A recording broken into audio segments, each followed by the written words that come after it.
Channel को subscribe जरूर करें और वीडियो अच्छा लगे लाइक भी जरूर करें।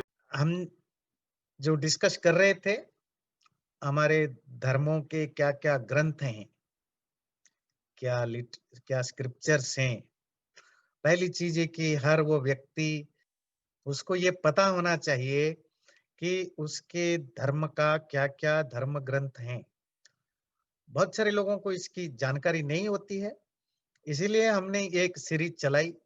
पहले हमने डिस्कशन किया जो हिंदू धर्म का सनातन धर्म के मूल ग्रंथ हैं वेद, फिर जो बाकी वैदिक लिटरेचर, ब्राह्मण, आरण्यक, उपनिषद, उसके बाद जो वेदांग 6, शिक्षा, कल्प, निरुक्त, ज्योतिष, छंद आदि, फिर उपवेद, जो धनुर्वेद, आयुर्वेद, स्थापत्य वेद आदि। आज जो लिटरेचर जो हमारे धर्म से रिलेटेड एक लिटरेचर की डिस्कशन करेंगे, वो बहुत इंपॉर्टेंट रोल प्ले करता है और बहुत इंटरेस्टिंग लिटरेचर है, और वो है दर्शन शास्त्र। ऐसे शास्त्र जो वेद और उपनिषदों के विचारों को लॉजिकल एनालाइज करते हैं विथ प्रॉपर रीजनिंग, ऐसे ग्रंथों को हम दर्शन शास्त्र कहते हैं।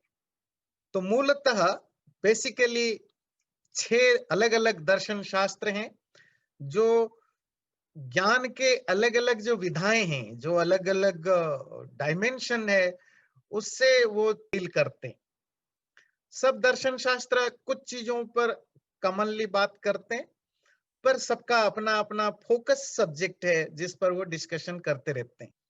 दर्शन शब्द का अर्थ क्या है? वैसे अंग्रेजी में आप फिलॉसफी बोल देते हैं, पर फिलॉसफी जो शब्द है वो दर्शन शास्त्र के पूरे भाव को नहीं रिप्रेजेंट करता है।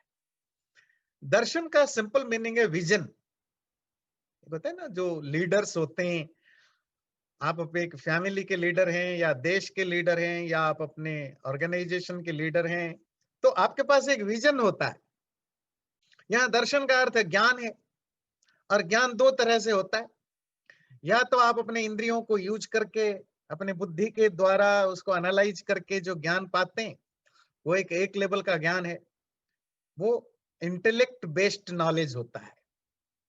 दूसरा ज्ञान, और जो आपके रियलाइजेशन के बेस्ड पर होता है, जो आप खुद चीजों को रियलाइज करते हैं, जो आप खुद उसको एक्सपीरियंस करते हैं, उस एक्सपीरियंस के बेस्ड पर जो ज्ञान होता है, वो एक दूसरा ज्ञान है। तो जो दर्शन शास्त्र है वो इन दोनों का कॉम्बिनेशन है।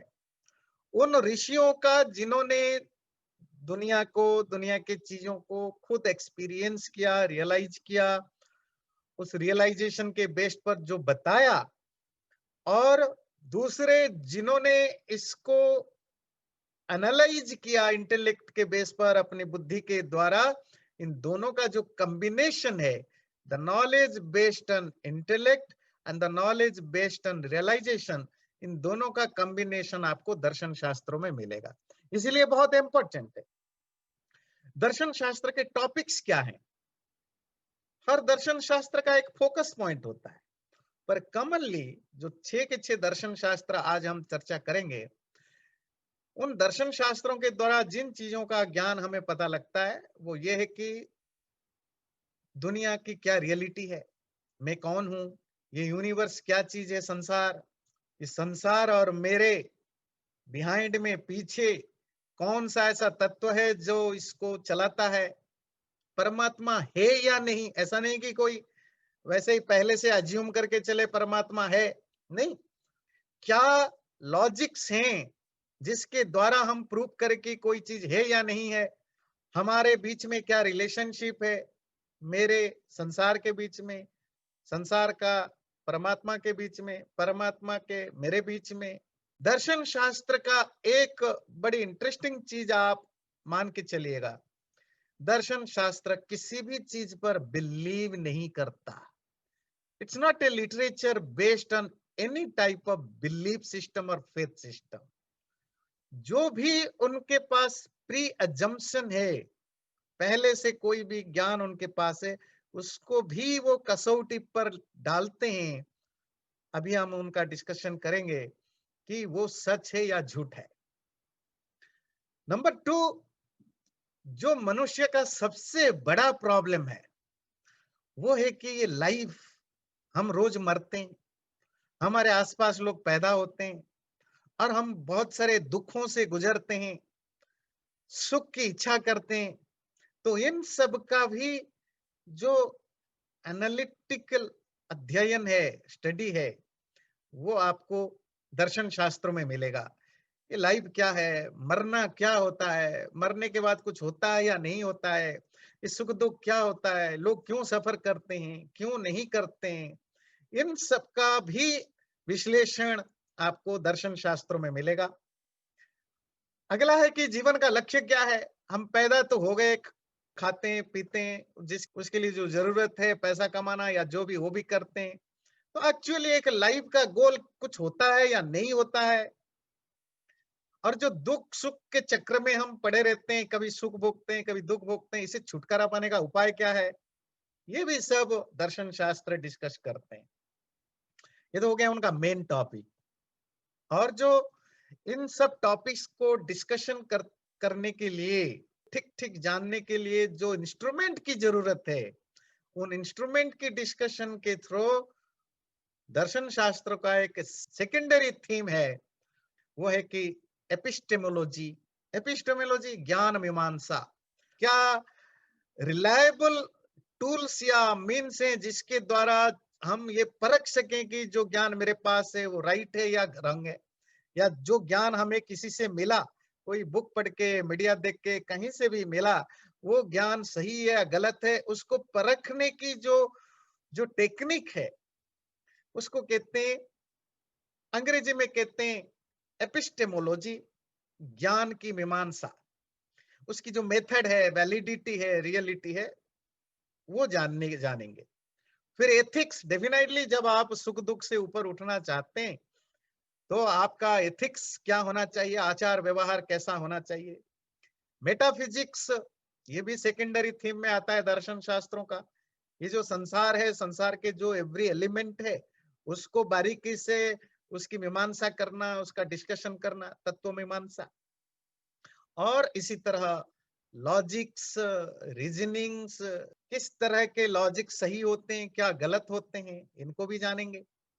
लैंग्वेज की जो फिलॉसफी है, साइकोलॉजी है, कॉस्मोलॉजी है, सृष्टि ब्रह्मांड विज्ञान, कॉस्मोग्राफी, जो सृष्टि प्रक्रिया, ये सब चीजें भी हम दर्शन शास्त्रों में अ, जानने की जान पाते हैं। तो कितने दर्शन शास्त्र हैं? 6 दर्शन शास्त्र हैं। न्याय दर्शन, जिसका फाउंडर आचार्य हैं गौतम, अक्षपाद गौतम। ये गौतम बुद्ध नहीं है, वो गौतम बुद्ध अलग हैं। वैशेषिक दर्शन के ऋषि कणाद। मीमांसा दर्शन, इसके फाउंडर हैं ऋषि जैमिनी। वेदांत दर्शन, इसके संस्थापक आचार्य, फाउंडर आचार्य हैं बादरायण या व्यास। संख्य दर्शन के फाउंडर आचार्य हैं कपिल ऋषि, और योग दर्शन के आचार्य हैं पतंजलि ऋषि। तो जब हम कहते हैं फाउंडर आचार्य, तो फाउंडर आचार्य का मतलब जिन्होंने इस दर्शन शास्त्र पर पहला ग्रंथ लिखा या पहला थॉट प्रोसेस हमारे सामने लाए।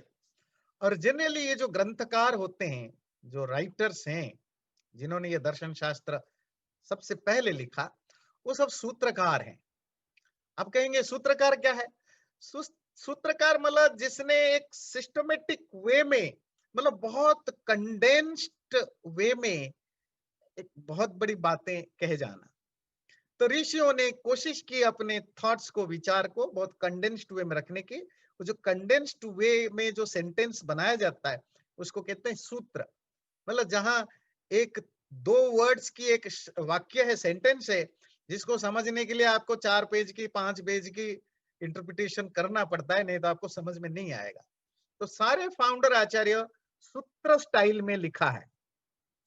और क्योंकि सूत्र स्टाइल में है, तो उसको समझने के लिए फिर इंटरप्रिटर्स आए, इनको हम कहते हैं भाष्यकार।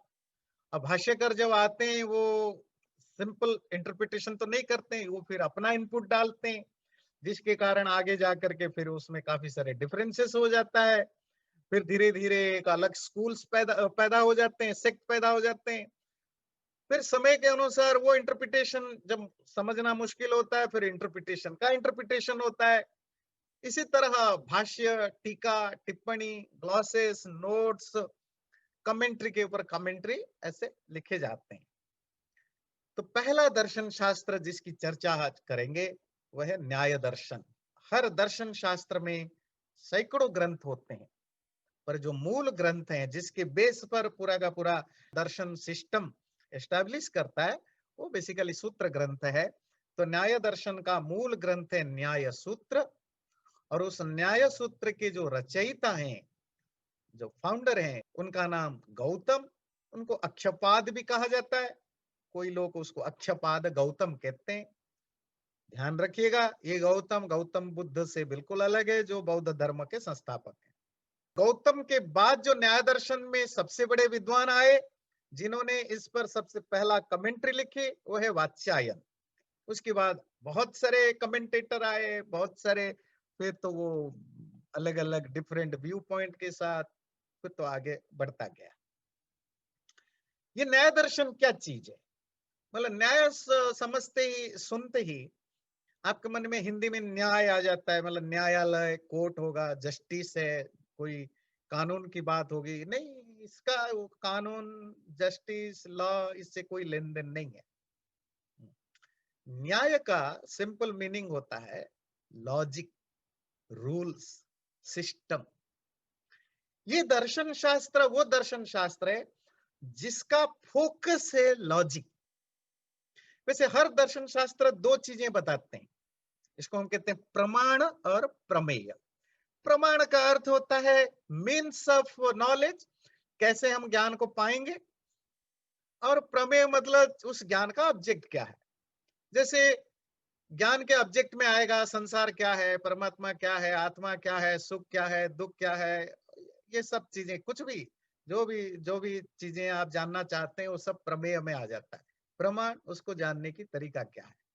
न्याय दर्शन का ज्यादातर फोकस है प्रमाण पर। प्रमाण मतलब एपिस्टेमोलॉजी, किसी भी ज्ञान को जानने की बेस्ट तरीका क्या है, सबसे रिलायबल परफेक्ट वे क्या है, क्या क्या मीन्स हैं, इन चीजों पर न्याय दर्शन का बेसिक फोकस है। और उसमें जो न्याय दर्शन में डिस्कशन हुआ, जो ज्ञान पाने की जो अलग अलग तरीके हैं, उनमें जो सबसे महत्वपूर्ण इंपॉर्टेंट है वो है अनुमान, इन्फरेंस। और उस अनुमान के लिए आपको लॉजिक बहुत जरूरी है, रीजनिंग उसका बेस है। इसीलिए न्याय दर्शन बेसिकली रीजनिंग और लॉजिक पर ज्यादा बात करता है। न्याय दर्शन का कहना है कि जीवन में जो दुख है, उस दुख का कारण है अज्ञान। चीजों को ठीक ठीक ना समझना, गलत समझना, यही दुख का कारण है। तो जब तक आप चीजों को सही तरीके से नहीं समझोगे, आपका दुख कभी नहीं दूर होने वाला। तो सही तरीका, सही ज्ञान को न्याय दर्शन कहता है यथार्थ ज्ञान। जो जैसा है आप इसको एज इट इज जानोगे, विदाउट कमा, फुल स्टॉप, कोई बिंदी, डॉट, कुछ नहीं। जो जैसा है, कोई लाल है तो लाल ही आपको ज्ञान हुआ। अगर लाल का कोई पर्टिकुलर शेड है तो शेड का आपको ज्ञान होना। जब तक आपको उसका एक्यूरेट नॉलेज नहीं हो जाता, तब तक आपका ज्ञान सही नहीं है। और जब तक आपको कम ज्ञान है या उल्टा ज्ञान है तो आप दुखी रहेंगे। उस करेक्ट ज्ञान को, यथार्थ ज्ञान को जानने की जो रिलायबल मीन्स हैं, उसको कहते हैं प्रमाण। उस प्रमाण को पहले समझना जरूरी है, ऐसा न्याय दर्शन का मानना है। और न्याय दर्शन इसके लिए चार रिलायबल मीन्स मानता है कि जिसके थ्रू आपको सही ज्ञान मिल सकता है। और वो क्या है? कहते हैं प्रत्यक्ष, जो परसेप्शन है, जो आप इंद्रियों के द्वारा, इंद्रिय, मन और बुद्धि के द्वारा जिस ज्ञान को पाते हैं वो प्रत्यक्ष। अनुमान जो इन्फरेंस जिसकी चर्चा करेंगे, उपमान कभी-कभी कुछ चीजों को जानने के लिए हम कंपैरिजन या एनालॉजी के थ्रू जानने की कोशिश करते हैं, उसको कहते हैं उपमान। और लास्ट है शब्द प्रमाण, जो वर्ड टेस्टिमोनी है, कोई रिलायबल एक्सपर्ट, कोई ग्रंथ हो या कोई व्यक्ति हो, वो पास्ट का हो, प्रेजेंट का हो, तो उसके जो या तो ग्रंथ जो रिलायबल पर्सन के द्वारा लिखा गया हो या रिलायबल पर्सन के द्वारा बताई गई बातें, वो टेस्टिमोनी हो सकता है, उसको कहते हैं वर्ड टेस्टिमोनी या शब्द प्रमाण। आप कहेंगे वो रिलायबिलिटी कैसे जाना जाए, उसके भी रूल्स रेगुलेशन है कि कैसे पता चलेगा कि ये व्यक्ति रिलायबल है। ऐसा नहीं कि तुम्हारा पिता हो गया तो रिलायबल हो गया, तुम्हें जिसने ज्ञान दिया वही रिलायबल है, जो तुम्हें पढ़ाता है कहोगे मेरे गुरु ने बताया तो यही सही होगा, ये जरूरी नहीं है। ये तो ब्लाइंड बिलीफ सिस्टम है। मेरे गुरु ने बताया तो सही है, मेरे पिता ने बताया तो सही है, मेरे अंकल ने बताया तो सही है। ये सब बचकाना चीजें हैं जो आजकल के बड़े पढ़े लिखे ज्ञानी लोग भी इस तरह के चाइल्डिश से सोच रखते हैं। रिलायबिलिटी की भी परख होना जरूरी है कि वो एक्चुअली कौन है। तो इसीलिए जब तक यथार्थ ज्ञान नहीं होगा तब तक आपको मोक्ष मुक्ति नहीं मिलेगी दुखों से। और यथार्थ ज्ञान के लिए ये 4 साधन प्रिस्क्राइब करता है न्याय दर्शन। और न्याय दर्शन सारे संसार के चीजों को जानने की दृष्टि से, ऑब्जेक्ट ऑफ नॉलेज की दृष्टि से 16 तरह से डिवाइड किया है, उसको वो पदार्थ कहता है। वो बड़ा इंटरेस्टिंग है।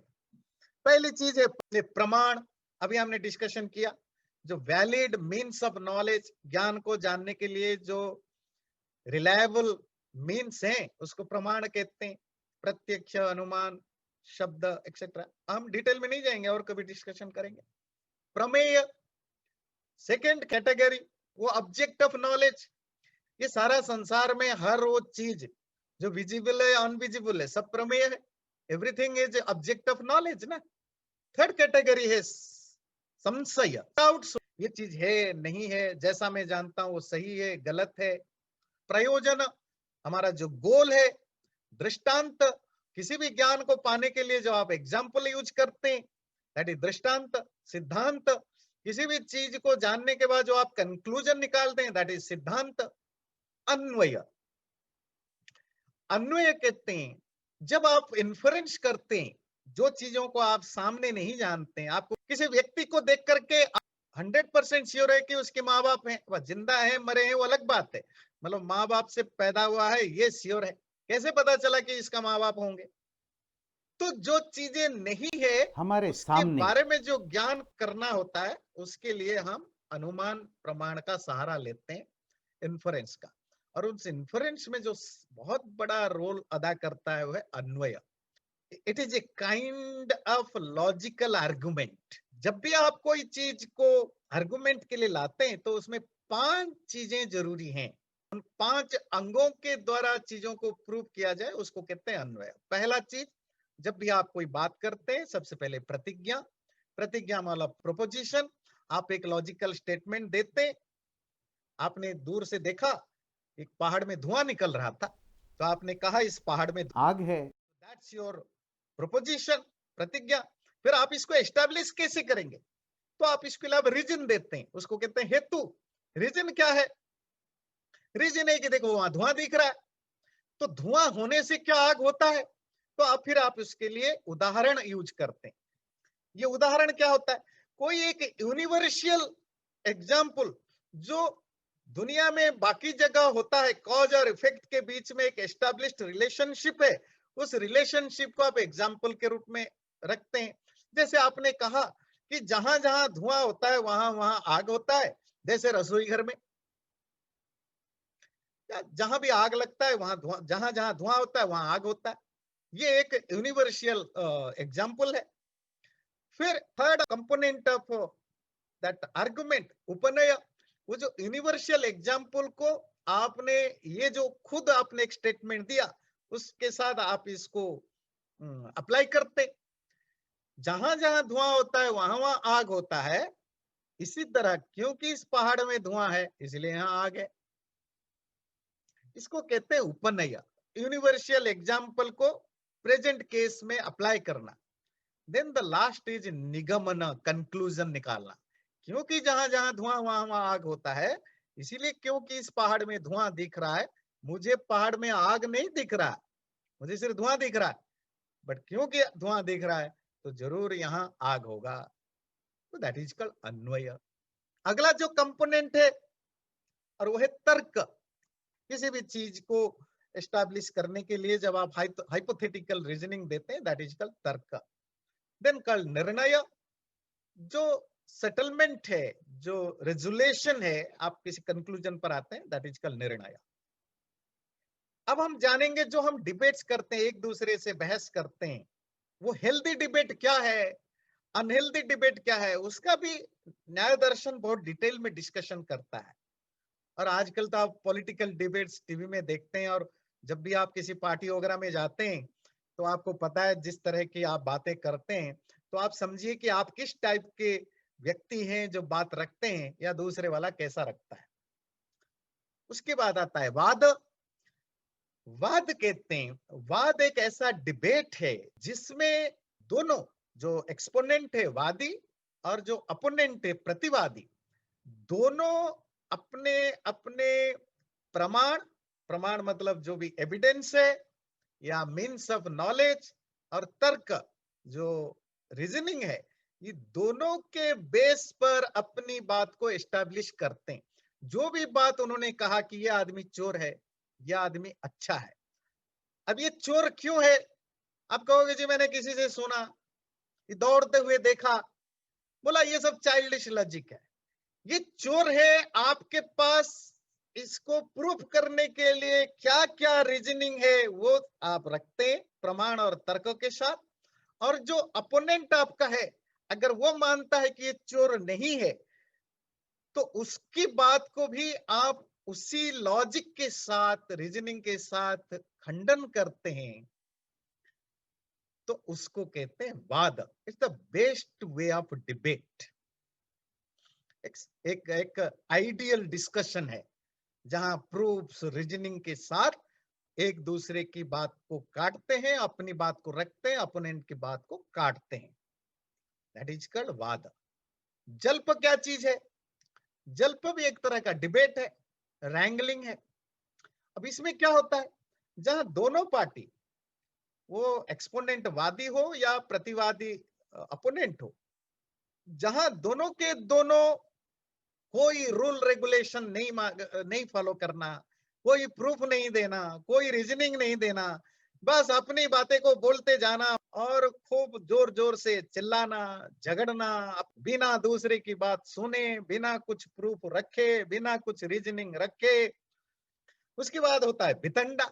जब आप अपनी बातें कुछ नहीं रखते हैं, ना अपनी बात को एस्टैब्लिश करने की कोशिश करते हैं, आपका एक ही मकसद है, एक ही उद्देश्य है, सामने वाले को जो कुछ भी बोले उसको काटना, उसको अटैक करना, सामने वाले पर, प्रतिवादी पर, अपोनेंट पर अटैक करना, उसकी बात को रिफ्यूट करना, खंडन करना, अपनी बातों को एस्टैब्लिश करने के लिए एक भी प्रूफ नहीं देना, पर सामने वाले को काटते रहना। इस टाइप की जो डिबेट होते हैं उसको कहते हैं वितंडा। अगला है हेत्वाभास, फेलिसियस आर्गुमेंट। मतलब आप अपनी बात को रखने के लिए जो आर्गुमेंट कर रहे हो, उसमें जो भी आप रीजनिंग, कारण या हेतु देते हो, वो हेतु कारण जो है वो कारण नहीं है, वो कारण जैसा दिखता है। या तो वो फॉल्स रीजन है, या वो कॉन्ट्राडिक्ट करता है, जो आप बोलते हो उसी को ही कॉन्ट्राडिक्ट करता है, या वो जो आपने रीजनिंग दिया वो वेल प्रूव्ड नहीं है, उसके बावजूद भी आप ऐसे रीजनिंग दे देकर अपनी बात को साबित करने की कोशिश करते हो। ठंड के मौसम में तालाब में भाप निकलता है, ये देखो तालाब के अंदर आग है, कारण क्या है? ये धुआं निकल रहा है। वो धुआं नहीं है, वो धुआं जैसा दिखता है। धुआं is a reason to establish the existence of fire, पर उस धुआं जैसा दिखने वाला स्टीम वो हेतु का आभास करता है। वो एक फॉल्स रीजन है जहां आग होता नहीं है। अगला है छल। छल में क्या होता है? ये मीडिया में आप बहुत देखते हैं इस तरह का डिबेट, ये छल वाला। छल में क्या होता है कि आप दूसरों के शब्दों के साथ खिलवाड़ करते हैं, मैनिपुलेट करते हैं। किसी ने कुछ भी बोला, उसने बोला एक दूसरे इंटेंशन से, उसने बोला एक दूसरे मीनिंग से, पर आपको उसको नीचा दिखाना है, उसको हराना है, तो आप रियल डिबेट ना करके उसकी सेंटेंस में से कोई वर्ड को तोड़ मरोड़ के, उसकी मीनिंग को छेड़छाड़ करके, मैनिपुलेट करके उसकी बात को काटना या उसका बुरा दिखाना, उसको रंग दिखाने की जो कोशिश है, इसको कहते हैं छल। अगला है जाति। जाति होता है जब फॉल्स एनालॉजी, कोई फॉल्स सिमिलैरिटी दिखा करके बातों को प्रूव करने की कोशिश करना, उसको कहते हैं जाति। अगला है निग्रह स्थान। तो निग्रह स्थान का मतलब डिबेट में हारने का जो ग्राउंड होता है, वो पॉइंट क्या है, डिफीट पॉइंट क्या है। या तो आप जो आर्गुमेंट दे रहे हो उसमें आप स्टैंड नहीं कर पा रहे हो, उसको ठीक से आप सब खुद नहीं समझा, या दूसरा जो आर्ग्यू कर रहा है उसको भी आप नहीं समझ पा रहे हो, क्योंकि आप खुद के आर्गुमेंट को या दूसरे के आर्गुमेंट को या दोनों को, दोनों में से किसी एक को समझ नहीं पा रहे हो या गलत समझ रहे हो। वो जो पॉइंट है, वो जो ग्राउंड है, वो हारने का पॉइंट होता है। तो न्याय दर्शन इस तरह 16 पदार्थ पर काम करता है। ये न्याय दर्शन आपके ही धर्म ग्रंथ हैं, ध्यान रखिएगा। जो किस पर काम करता है, डिबेट कैसे हो, ज्ञान पाने की एब्सोल्यूट तरीका क्या है, ऐसा शास्त्र है न्याय। इसके अलावा न्याय दर्शन में जो प्रमेय है, ऑब्जेक्ट ऑफ नॉलेज है, ईश्वर क्या है, संसार क्या है, आत्मा परमात्मा क्या है, मुख्य क्या है, उन पर भी डिस्कशन है। पर उसका मेन फोकस ये एपिटोमोलॉजी, ज्ञान मीमांसा और उसकी प्रक्रिया पर है। अगला जो दर्शन शास्त्र है वो है वैशेषिक दर्शन। वैशेषिक दर्शन के मूल ग्रंथ है वैशेषिक सूत्र, और उसको लिखने वाले हैं महर्षि कणाद। और उनका जो सबसे पहले आचार्य जिन्होंने इस पर कमेंट्री लिखी, भाष्य लिखा, वो है प्रशस्तपाद। उसके बाद तो बहुत सारे भाष्य लिखे गए, वो हम उस पर डिटेल में नहीं जाएंगे। इसको वैशेषिक दर्शन इसीलिए कहते हैं क्योंकि ये विशेष से रिलेटेड है। विशेष समझते हैं, विशेष का मतलब होता है डिस्टिंक्शन या पर्टिकुलरिटी, ऐसा कोई फीचर जो डिस्टिंग्विश करे।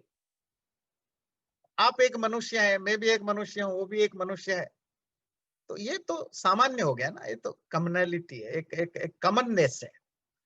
पर मैं आपको बुलाना चाहूं, आपको आइडेंटिफाई करना चाहूं, तो मैं कुछ स्पेसिफिक चीजें आप में ढूंढूंगा जो आपको दूसरों से डिस्टिंग्विश करे, अलग करे। भाई ये इस तरह के चश्मा पहनते हैं, इनका बाल ऐसा है, इनका शकल ऐसा है, इनका बॉडी स्ट्रक्चर ऐसा है, ये ऐसे चलते हैं, ऐसे बोलते हैं। ये सब चीजें जो स्पेसिफिक क्वालिटीज होते हैं, वो आपको डिस्टिंग्विश करता है।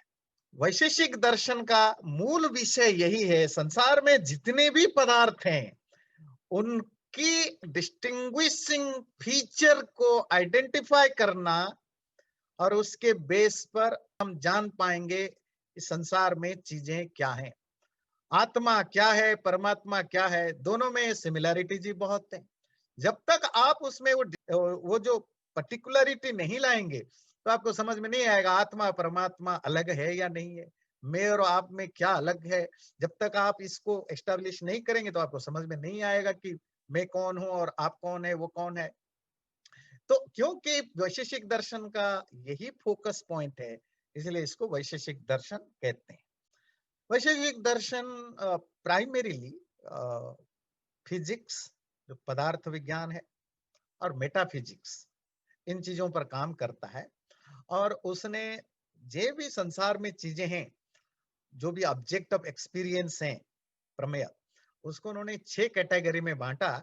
और बोला कि संसार में कितने भी जो भी चीजें हैं, वो जो फिजिकल यूनिवर्स, जो मैटेरियल यूनिवर्स, वो रिड्यूसेबल होते हैं, वो एटॉम्स में कन्वर्ट हो जाते हैं, परमाणु में। और वो परमाणुओं की जो नंबर है, एटम्स की जो नंबर है, वो फाइनाइट नंबर है। और हर वस्तु, हर वो भौतिक पदार्थ, मैटेरियल थिंग, वो परमाणु में कन्वर्ट हो जाता है, फिर परमाणु से उसकी सृष्टि होती है। तो वैशेषिक दर्शन संसार में 6 तरह की चीजों को मानता है। एक है द्रव्य, जिसको आप सब्सटेंस कहते हैं, जो जितने भी दुनिया में एग्जिस्टेंस हैं उन सबका सबस्ट्रेटम है, उसकी नंबर उन्होंने 9 बताया। पृथ्वी, जल, अग्नि। जब मैं पृथ्वी कहता है तो पृथ्वी मतलब पृथ्वी ग्रह नहीं, सॉलिड, जो सॉलिडिटी है। जल मतलब जो लिक्विडिटी है। फायर मतलब एनर्जी है। एयर मतलब जो गैस है। ईथर मतलब जो वैक्यूम है। टाइम, स्पेस, आत्मा और मन।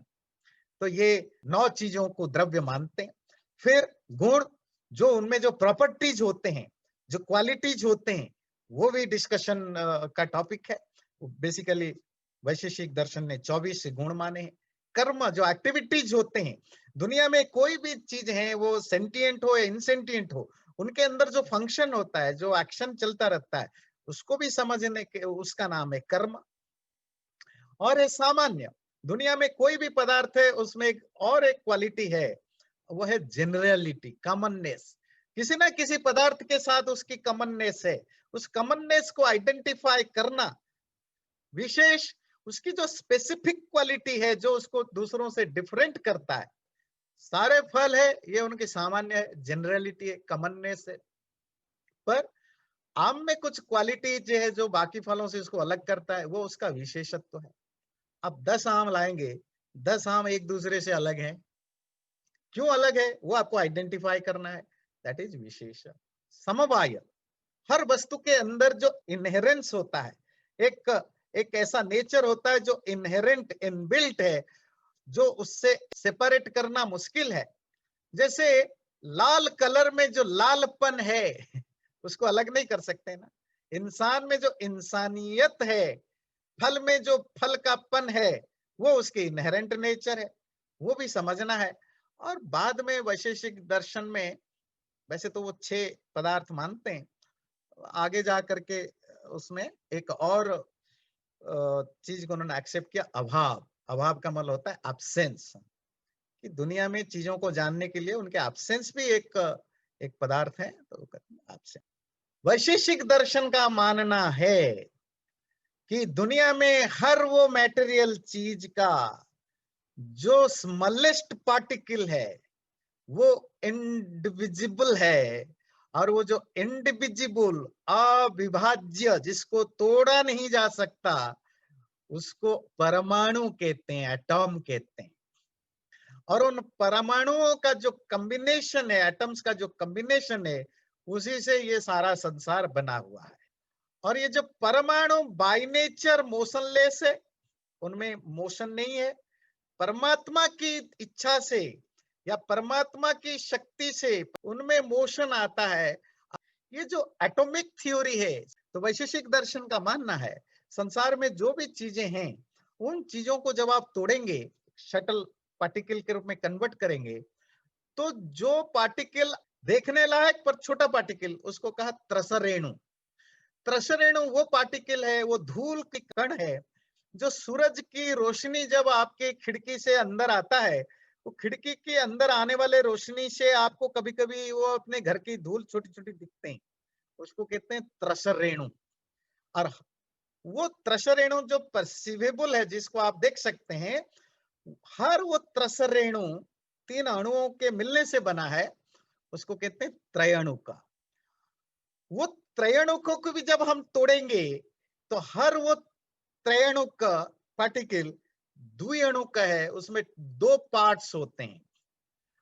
और हर वो द्विअणुक को जब आप तोड़ेंगे, तो उसकी जो पार्टिकल है वो है परमाणु, जिसको डिवाइड नहीं किया जा सकता, जिसको तोड़ा नहीं जा सकता, और वो नित्य है।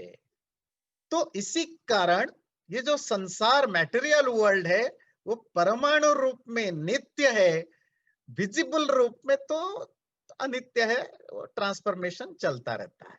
और ये संसार के हर मैटेरियल वर्ल्ड में होता है। अब जो हम डिस्कशन करेंगे वो है सांख्य दर्शन। सांख्य दर्शन का मूल ग्रंथ है सांख्य सूत्र, उसके फाउंडर आचार्य हैं कपिल। सांख्य सूत्र के बारे में एक इंपॉर्टेंट चीज है कि जितने भी वैदिक फिलॉसफी हैं 6 तरह के, उन 6 वैदिक दर्शनों में सबसे पुराना दर्शन सांख्य दर्शन है, the oldest philosophical system of वैदिक कल्चर। इसका नाम सांख्य इसीलिए है क्योंकि ये सारे संसार को 25 एलिमेंट में, 25 तत्वों में काउंट करता है। सांख्य का मतलब होता है काउंट करना, काउंट करने वाला।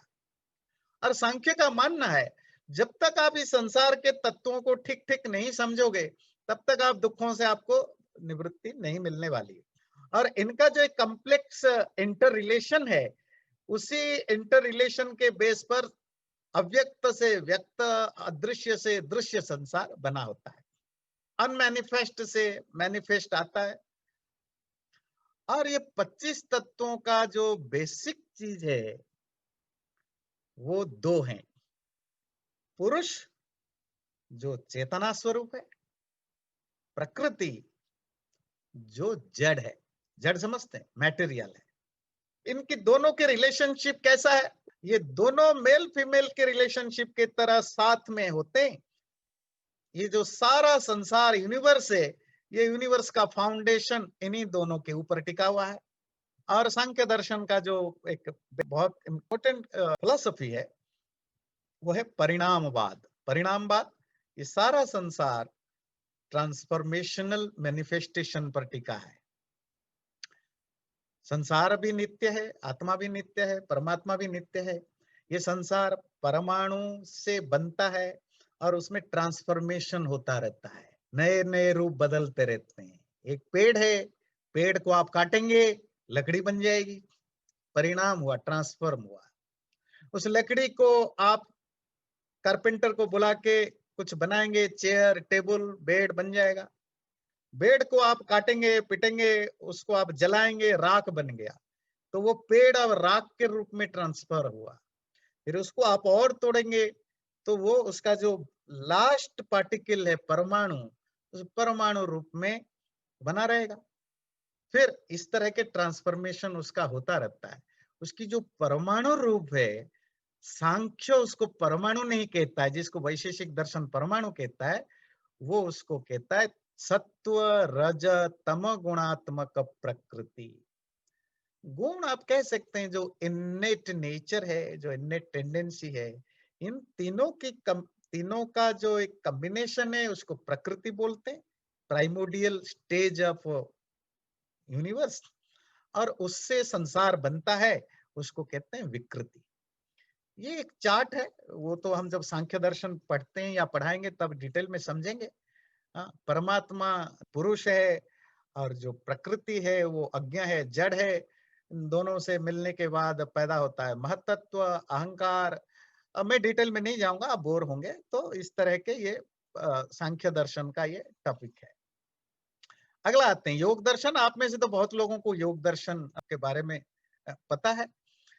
योग दर्शन का, अच्छा, योग दर्शन कहते ही सीधे आप मत चले जाइए। आजकल योग दर्शन का मतलब लोग समझने बैठ जाएंगे कि भाई आसन करते हैं, प्राणायाम करते हैं, एक्सरसाइज करते हैं, ब्रीदिंग एक्सरसाइज करते हैं, योग है। पर योग दर्शन, दर्शन तो ज्ञान का विषय है ना। तो इसका जो प्रथम ग्रंथ हमें अवेलेबल होता है, द फाउंडेशनल जो टेक्स्ट है वो है योग सूत्र, और उसको लिखने वाले हैं महर्षि पतंजलि। उस पर जो सबसे पहला भाष्य का जो कमेंटेटर हैं वो है महर्षि व्यास।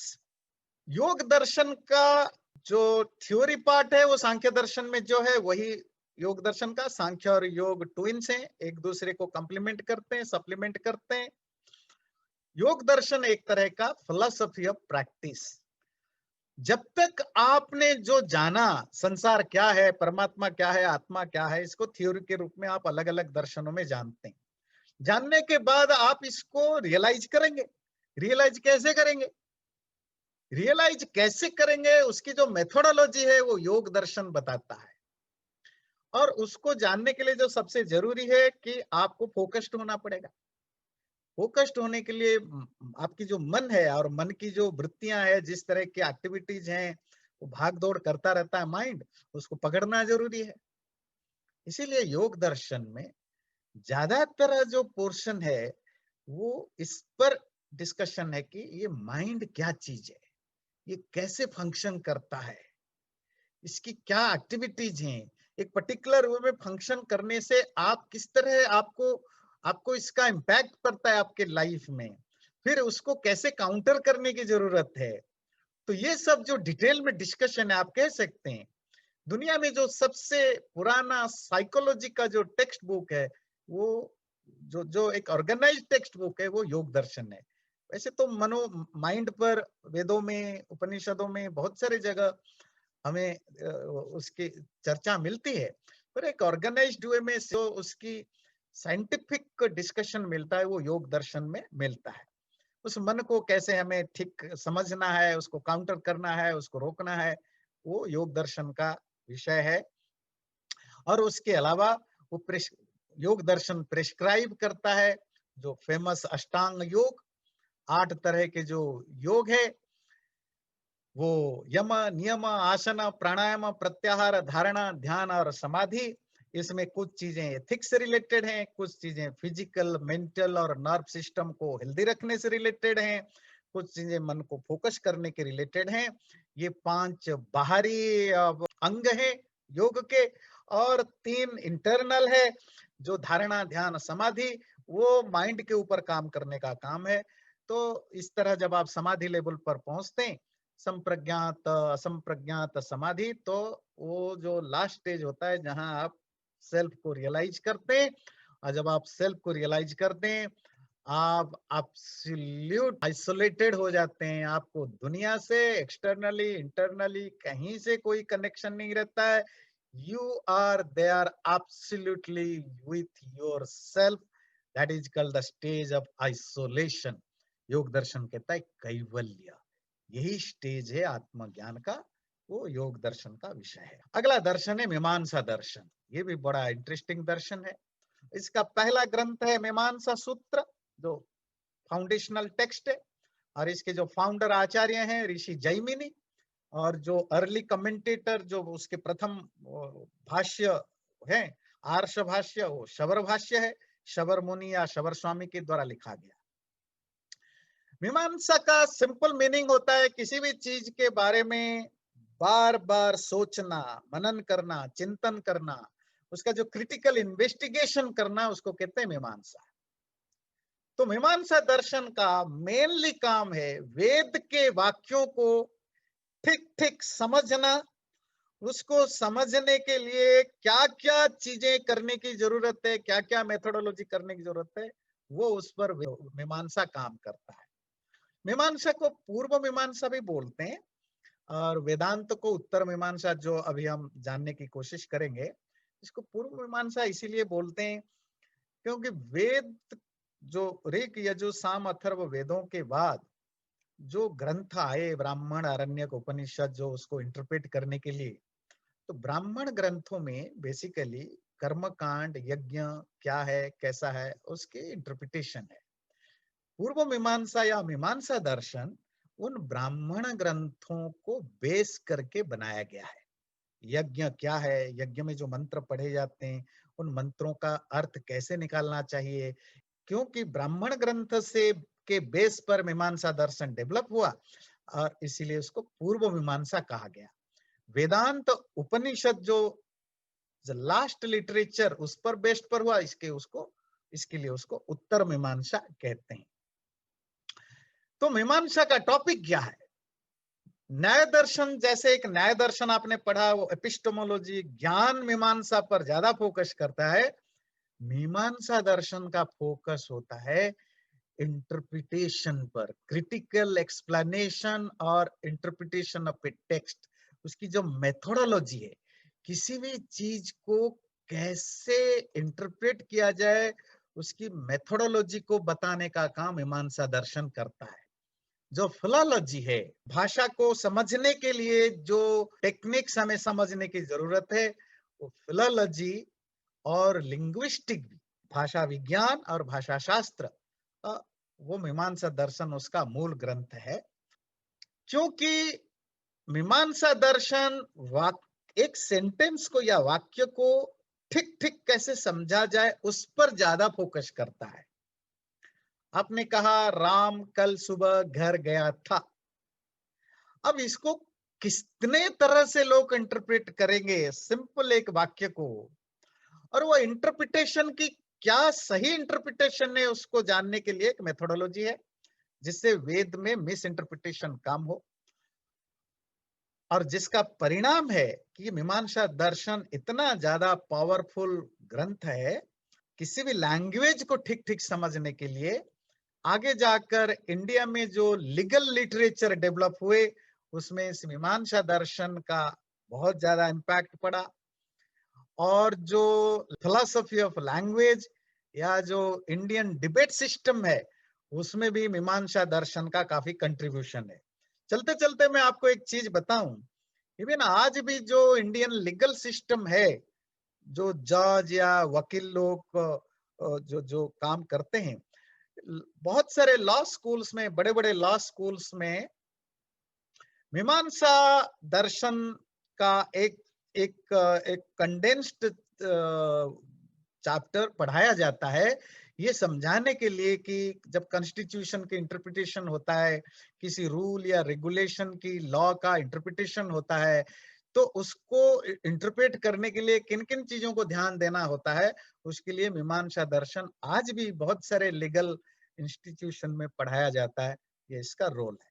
लास्ट न द लिस्ट, मुझे पता है आपने बड़े धैर्य से सुन रहे हैं, तो वो है वेदांत दर्शन। उसके साथ हम कंक्लूड करेंगे।